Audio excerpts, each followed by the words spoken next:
V torek je ob Mednarodnem dnevu knjig za otroke izšla nova zbirka pravljic znanega slovenskega pravljičarja Branka Grimsa.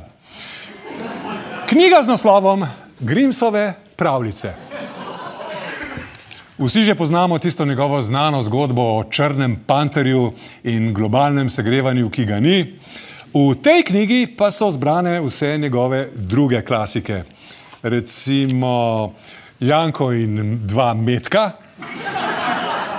ki jo je reklamiral tudi v parlamentu, pa seveda Radioaktivna pepelka, Pravljica o velenskem premogu, pa Obuti Matija Maček o povojnih pobojih in seveda zgodba o Alenki Bratušek, Šivilja in štiklice.